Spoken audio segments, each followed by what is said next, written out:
सकट एटले गाड़ू। गाड़ाना बेव पैंडा इक्वल सरखा होय। कोई पण व्हीकल ने एक पैंडू मोटू होय ने एक पैंडू नानू होय तो ए व्हीकल बराबर चाली सके नहीं। संसार चक्र में पति अने पत्नी बे पैंडा छे, ए बन्ने इक्वल होय तो रथ चाले।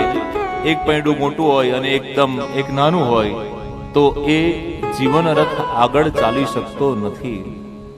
अने एटला माटे पति पत्नी बेलेन्सिंग एकबीजाने अनुकूल थईने एकबीजानी भावनाने समजीने जीवन में आगळ चालवू जोईए। अंदर रहेला जे दधी पदार्थो छे ए दधी पदार्थो बधा ढोળી गया। आ दधी पदार्थो बधा संग्रह वृत्ति छे, ए समाज माटे छे। આપણી ઈચ્છાઓ ક્યારે પણ તૃપ્ત થતી નથી। એક વૈષ્ણવ એકવાર સત્સંગ કરી, જીવનમાં પહેલી વાર સત્સંગ કર્યો ને સત્સંગ કરી ઘરે પ્રસ્થાન કરતા હતા। 200-300 વર્ષ પહેલાની વાત, એટલે કે વાહન તો હતું નહીં, પગપાળા ચાલતા જતા હતા। રસ્તામાં જતા હતા ખૂબ તરસ લાગી, પાણી પીવા માટે કુવા પાસે ગયા। કુવામાં નીચે જોવા જાય, બેલેન્સ રહ્યું નહીં, કુવામાં નીચે પડવા લાગ્યા। વડની વડવાઈ લટકતી હતી, બે હાથે પકડી લીધી। નીચે જોયું તો નીચે પાણી હતું નહીં, પણ એક ભુજંગ, એક સર્પ હતો। નીચે સર્પ છે, જો ડાળી છૂટી જાય તો નીચે કોબરા કરડે અને મારું મૃત્યુ નક્કી છે। ઉપર જોવે તો જ્યાં વડવાઈ પકડે એની આગળ જ એક મોટું ભમરિયું મધ છે। ઉપર જવું તો મધમાખી મારો પીછો નહીં છોડે, તઈ પણ મારું મૃત્યુ નક્કી છે। કંઠ શોષાઈ રહ્યો છે, ક્ષુધા તૃષા ની ઈચ્છા થઈ છે। આજે યમુનાજીનો સત્સંગ કર્યો છે અને મારે આ રીતે સંકટ આવી પડ્યું। માં યમુનાજી કૃપા કરો, કૃપા કરો, કૃપા કરો વિનંતી કરે છે।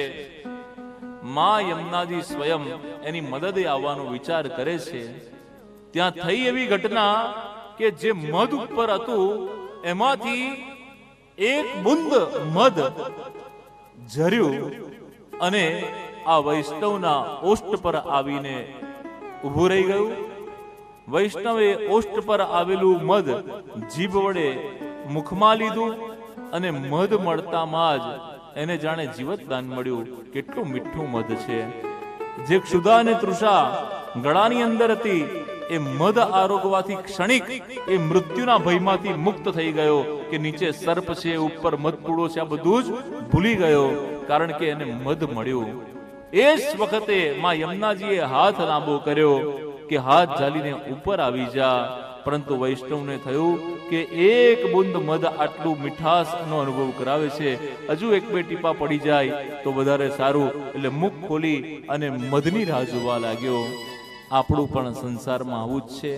ક્ષણિક સુખ માટે આપણે અમૂલ્ય વસ્તુઓને ગુમાવી દઈએ છીએ, અને જ્યારે જીવનની અંદર અમૂલ્ય વસ્તુઓને, અમૂલ્ય વ્યક્તિઓને ગુમાવી દઈએ છીએ ત્યારે એને આપણી ભૂલ રિયલાઇઝ થાય છે કે આપણે જીવનમાં એક ક્ષણિક સુખ માટે ઘણું બધું ગુમાવી દીધું છે, ઘણું બધું ગુમાવી રહ્યા છે। ક્ષણિક સુખની કલ્પના માટે, એક 5-10 મિનિટના સુખ માટે તમે જીવનમાં તમારા પ્રિય સ્વજનોને, પ્રિય વ્યક્તિઓને ન ગુમાવી દો, એના માટે ખૂબ એલર્ટ રહો। સુખ ક્ષણિક છે, પરમાત્મા ભક્તિ પરમેનન્ટ છે। જે કંઈ પણ સુખ હોય છે એ કાયમ માટે ટકતું નથી। ડોંગરે મહારાજ કાયમ કહેતા કે શ્રીખંડ વાડકીમાં હોય તોય કામનું નહીં અને પેટમાં હોય તો પણ કામનું નહીં। શ્રીખંડનો સ્વાદ ખાલી જીભના ટેરવા પર હોય એટલી ક્ષણ સુધી રહેશે। જીભના ટેરવા પરથી જ્યારે શ્રીખંડ નીચે ઉતરી જાય પછી એનો સ્વાદ રહેતો નથી। પણ ડાયાબિટીસ 300 ને 400 રહેતો હોય તો પણ શ્રીખંડ જોઈ અને કોઈ જોવે નહીં એમ ચૂપચાપ આપણે આખી વાડકી ભરી દઈએ। આ ક્ષણિક સુખ માટે તમે તમારા પરિવારજનોને દુખી કરો છો, તમે તમારા શરીરને દુખી કરો છો। એટલે ખૂબ એલર્ટ રહો કે ક્ષણિક લાગતા સુખ માટે આપણે ક્યાં અયોગ્ય તો નથી કરી રહ્યા ને।